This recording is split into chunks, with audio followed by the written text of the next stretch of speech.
saludarlos y darles la bienvenida a un nuevo episodio de nuestro segmento Me pasó en la práctica. El día de hoy nos acompaña la licenciada Cintia Arroyo. Gracias, Gaby, por la invitación y mucho gusto a todos. Bienvenida, licenciada. Quisiera solicitarle que pudiera compartir con nosotros una de sus experiencias ejerciendo la profesión.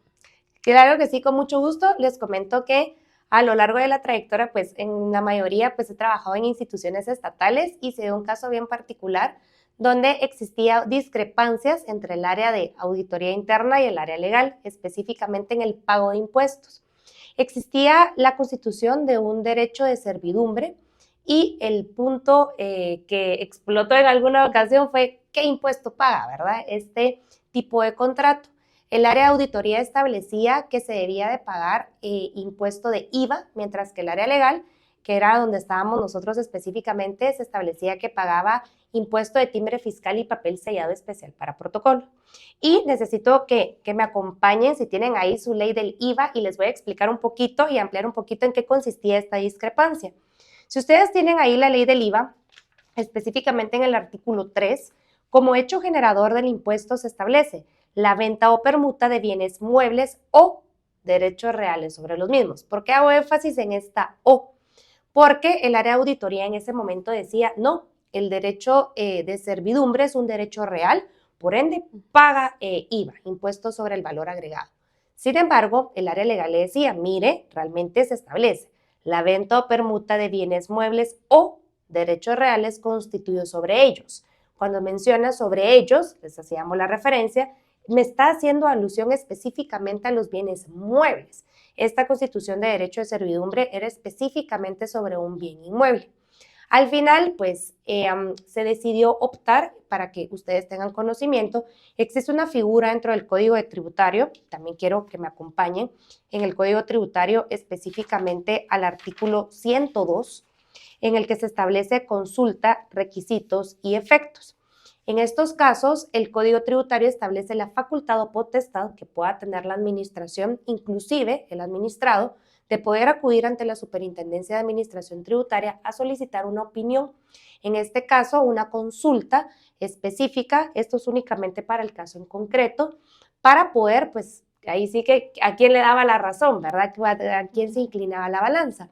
Se solicitó directamente a esta institución y esta institución nos da la respuesta y nos establece justamente lo que les estaba platicando. Le da la razón, por así decirlo, al órgano legal de este órgano administrativo, en el cual establece, sí, si bien es cierto, la ley del IVA establece y habla de la frase derechos, de derechos reales sobre ellos, pero cuando hace alusión a derechos reales sobre ellos, era específicamente sobre los bienes muebles. Y en este caso, el órgano de administración tributaria nos remite directamente a la ley del impuesto de timbres fiscales y papel sellado especial para protocolos, ya que específicamente esta ley en el artículo 2 establece como hecho generador contratos civiles y mercantiles y los habla de una forma muy general. Por ende, nos decía, al no establecerse de forma muy clara y concreta la constitución de derechos reales sobre bienes inmuebles, aplicamos supletoriamente lo regulado en la ley del impuesto de timbres fiscales y papel sellado especial para protocolo como hecho generador, en este caso, de este impuesto, de este tributo, el tema de como contrato civil, la constitución en este caso específico de derecho de servidumbre. Excelente, licenciada, es muy interesante lo que nos comparte. Y de esta experiencia compartida, ¿nos podría indicar cuál sería el análisis jurídico que podríamos realizar? Justamente, con mucho gusto, Gaby, les puedo compartir, pues en este caso, como les establecía, tener sus 3 leyes ahí a la mano. Les comparto, ¿verdad? Que a veces en estos casos hay que poner un poquito más de atención y un poquito más de énfasis las comas, las palabras disyuntivas, en este caso la palabra o, por eso les dije en algún momento, hago énfasis en esta palabra o, porque muchas veces leemos a la carrera y el análisis jurídico acá es, primero, pongamos atención qué artículo estamos leyendo. Recordémonos que parte de la práctica y parte de ese ejercicio profesional, ya sea como abogados o como notarios, es esa asesoría integral, esa asesoría de excelencia que le vamos a brindar a nuestro cliente y por ende tenemos que prestar mucha atención.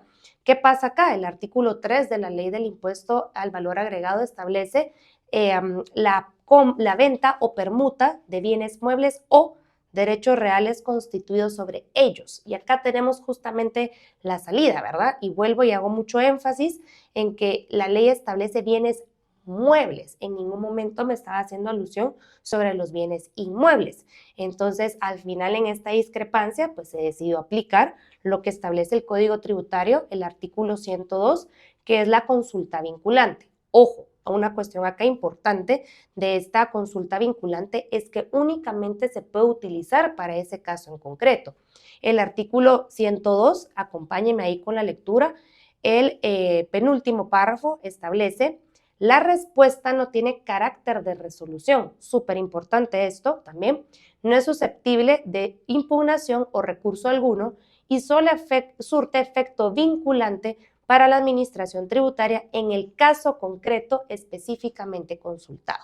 Entonces, parte de este análisis también le quiero hacer la salvedad que única y exclusivamente usted lo va a poder utilizar para ese caso en concreto y es una opinión vinculante solo para esa cuestión en específico y por ende no puede ser susceptible de alguna impugnación o de algún recurso alguno.